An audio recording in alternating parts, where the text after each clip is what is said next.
I have a Minolta MD Rokkor-X 50mm f1.7 lens that I'm going to be disassembling.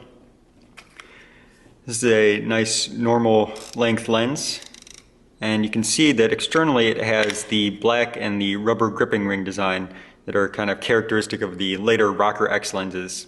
Compared to something like the 55mm PF, the Rokkor PF, you can see that the design externally is very different. And they're also very different internally as well. The MD Rokkor-X here, it's a much more, the components it uses are larger inside, so it's a little bit easier to take apart in that respect, but it also uses cheaper materials, and the components are more complex as well, so if there's anything wrong with them, they're so specialized that it's really hard to repair them, and they're out of cheaper materials. Whereas this one, it's a lot cheaper, or it's a lot more difficult to take apart compared to this other one. But once you do take it apart, you can really repair everything pretty easily, besides some of the more specialized things like the maybe the nameplate or the focus ring. But internally, you can repair a lot of this more easily than you can repair this one.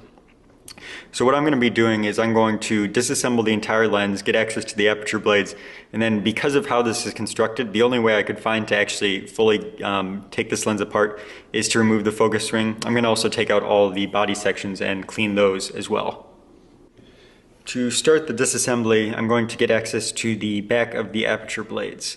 So I'm going to flip the lens over and start by removing this rear mounting plate.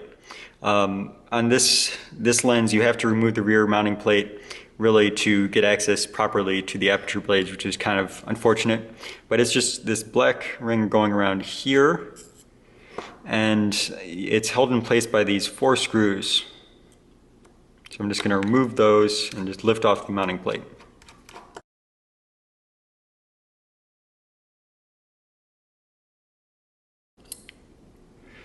Okay, and you can see that the mounting plate is also what holds all the mechanical parts that are actually coupling the stop-down lever to the aperture mechanism inside. Now, you can also see the back element of the lens. So the back lens group right here in the center section, and then the aperture control ring going around. And to actually get access to the back of the aperture blades, all I'm going to do is grab this entire back piece and unscrew it. So that just lifts right out like that. And now you can see that I have access to the back of the aperture blades right here. So I can go in and clean these off. But I'm also going to get access to the front of the aperture blades as well. So I'm going to focus the lens out here, then flip it over. Now I can start going in from the front of the lens to access the aperture blades on the front side as well. I'm going to start by taking off this name ring going around here. It has 2 divots for a spanning wrench, there and there.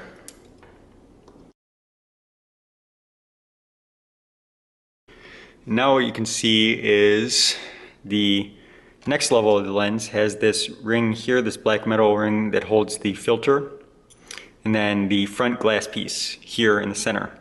And unfortunately, you have to take off this ring that holds the filter to be able to remove the front glass piece and be able to access the aperture blades. So it's held in place by 3 screws. There are 6 screws total, but you only want to remove the ones that are actually on the top level, not these ones that are down here just quite yet. So I'm going to remove these 3 screws going around.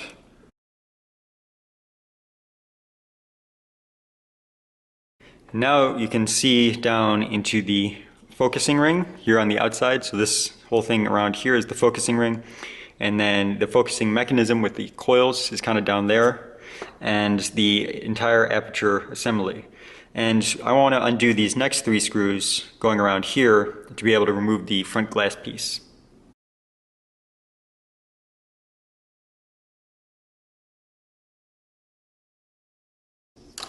And now this whole thing should lift out.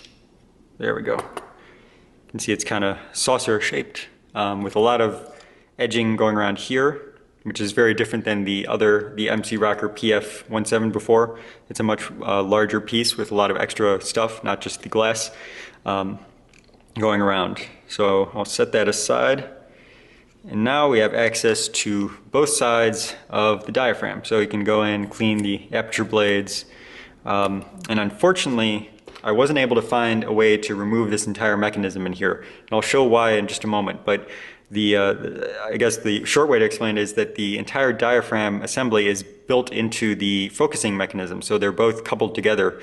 Although you can remove it, there's no easy way to be able to clean these blades better than you can just in this position right here, because the focusing mechanism is attached to this entire thing as well. But I will explain what is going on down here with these two screws. So you can see there's two screws here, and then this silver ring going around here. And they're on top of this other black ring going here, which is sitting on top of the aperture blades. And this black ring is what actually directs and holds the aperture blades in place. So if I go in, you can see them moving back and forth in little grooves right there in the black ring. And what the silver ring does is it holds the black ring in place. And all the black ring is doing is holding the top side of the aperture blades. So you can remove these two screws and then remove the silver ring, and then you can lift off this top section of this top black ring, and that would actually allow you to remove the aperture blades individually. But putting them back together is going to be a bit of a challenge, and I haven't really tried it out with this type of lens. And in this case, they're clean, so I really don't need to do anything. Now what I'm going to do is to remove these last two body sections. You got the ring, or the three body sections. You got the focusing ring up here, the middle section here, which has the depth of field scale, and then the aperture control ring. And I'm also going to be able to access the diaphragm assembly kind of separate from where it is, and I'll show why it's difficult to clean and how it's coupled to the aperture or to the focusing mechanism as well. So flipping the lens back over, I can see the aperture control ring going around here, and it can moves back and forth. It has a much more simple design than the MC Rokkor PF, with just this curve here that kind of guides the aperture lever back and forth. So it actually guides this little peg right here back and forth, and that couples to the aperture and moves it back and forth. So it's a very simple design. There's not a lot that can go wrong. But to remove the aperture control ring, I'm just going to lift it up, and then there's a small ball bearing right here, which is what provides the clicking sound. So I'm going to lift that up and then get the ball bearing as well.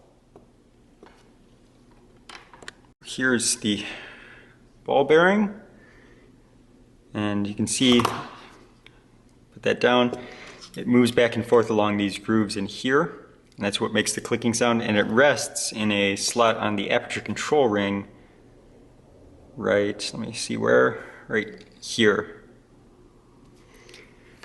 So I'm going to set those aside. Now I'm going to remove the focusing ring. And on the MC Rokkor PF 55mm, this is something you normally wouldn't do, but on this particular lens, to be able to remove this entire center section, this is the only way I could find to do it. So I'm going to undo this focusing ring, and then I'll have to go back and focus it back to infinity after I do this. So if I focus in here, just so I can show a little better, on this ring, there are 3 screws holding the focusing ring to the main lens body. So I'm going to undo those.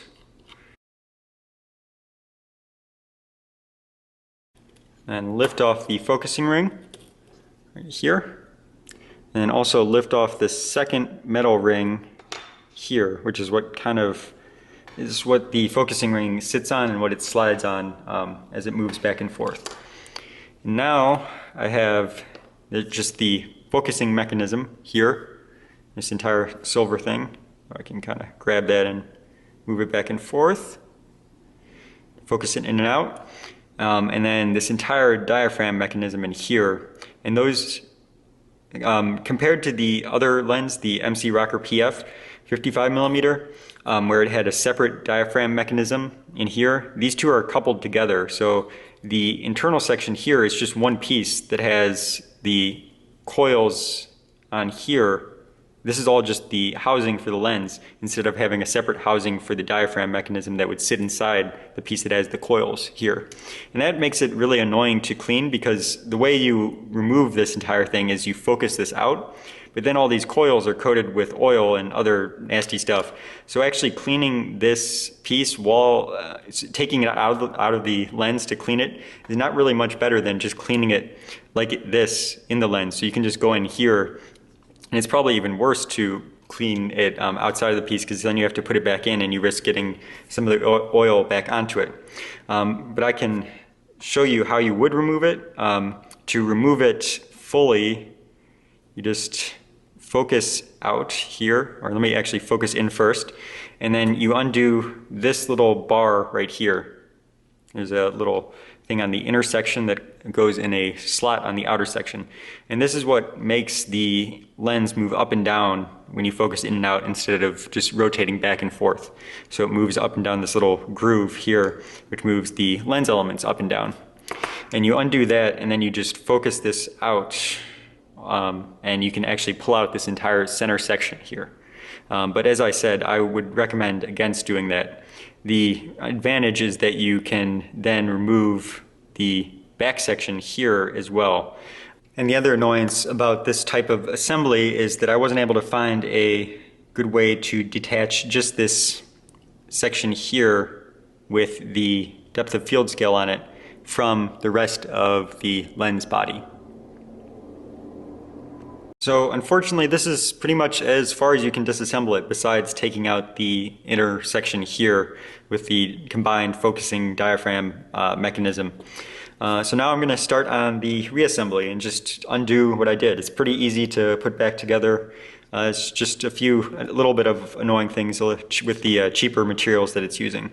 So I'm going to start with the aperture control ring. And first I'm going to find the section where it has the little grooves in the main lens body right here.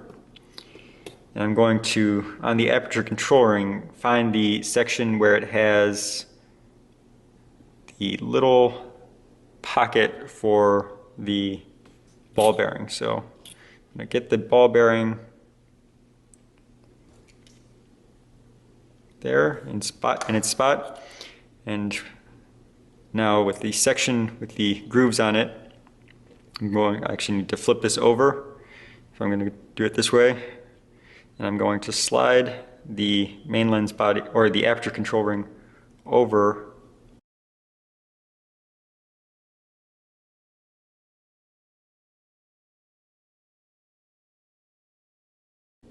there we go.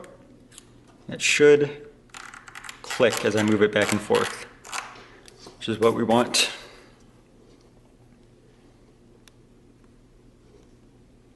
So I'm going to reattach the back lens element. It's a very simple reassembly of the back of the lens. This just screws in place.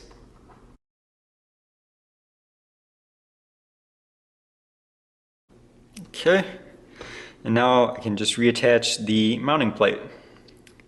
And what the mounting plate has on it that are the important parts are, you can see the lever in here which actually controls the aperture, the size of the aperture. And this lever out here, the stop down lever, is what fully opens or the aperture when you need. And then also the aperture control ring spins around and sets it to whatever setting you need. So really this mechanism couples both this lever here, this stop down lever, and the aperture control ring to this inner lever here. And the way it does that is that the inner lever for the aperture itself sits in this little thing right here.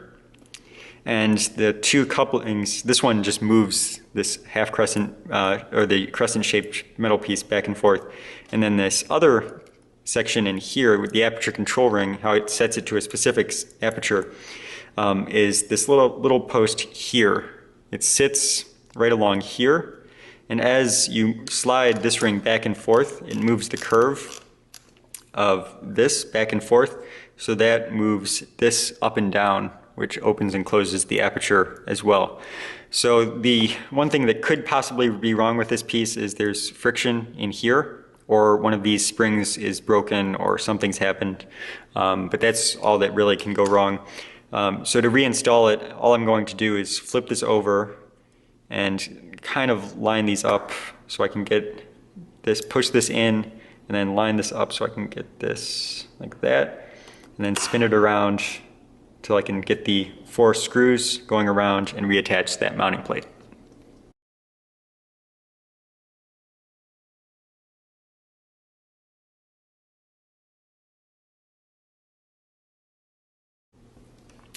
Now I can put on this lens cap, and that just will give me a flat surface to work with, and start with the reassembly of the front of the lens.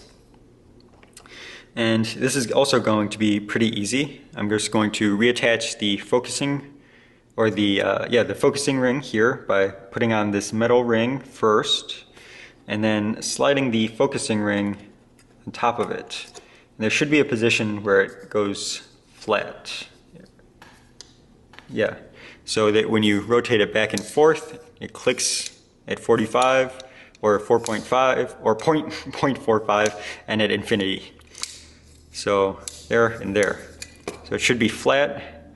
And now I'm going to spin this back around a little so I can find the 3 screws. It doesn't really matter which ones, but I have to line up 3 screws somewhere in here. So right there. That's going to be good. I'm just going to start these screws into this position, but not tighten it down all the way.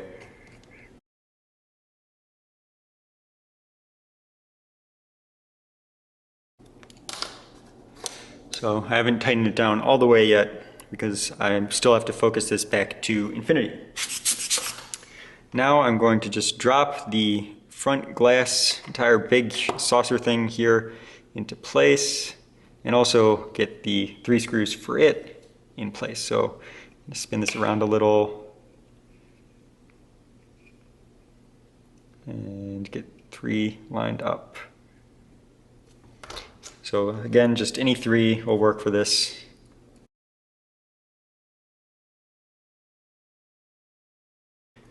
And now, since we had to remove the focusing ring, it's not properly set to infinity anymore. So we would have to go outside and set it back to infinity. I'm not going to do that whole step, but how you do that is first you have this focusing ring set to infinity visibly, so it's showing that you're set to infinity. Then you mount this entire thing on your camera. So you put this lens on the camera as it is, and then you can turn the inner ring here around by either tightening this down and then spinning the focusing ring a little bit. So you can turn the inner ring around until visually on the camera the lens is properly focused at infinity. And then you would verify that this is still set to infinity and lock it down. So I'm just going to say that this right here is infinity. If I was doing this for real, I would have to do that whole procedure to actually make sure that it's set to infinity properly. Now I'm just going to, let me finish locking this down. So now I'm just going to install the black filter ring holder here. And it goes in the 3 positions that were not covered before. So it goes on top of the 3 screws and attaches in the 3 positions that were not covered.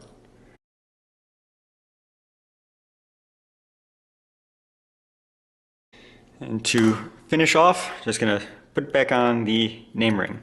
So it just screws into place. And I'll lock it down with the spanning wrench in the 2 divots.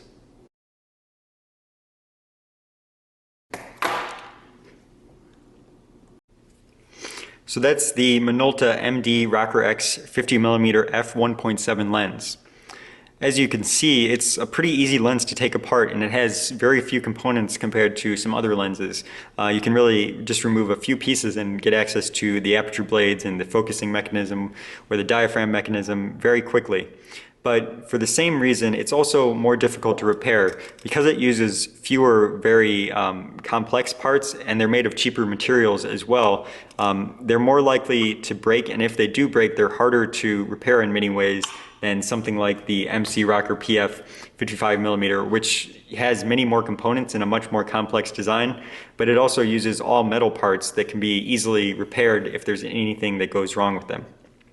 So overall, as we kind of move down or move forward in time and get to these later Rokkor lenses, you'll start to see that they make some design trade-offs. They're probably better optically than the older Rokkor lenses, but they're much more cheaply constructed and have a more annoying design if you're trying to actually service them. So there's some definite trade-offs that happen, and I actually prefer the earlier Rokkor lenses because of how they're designed and how they can be repaired easily.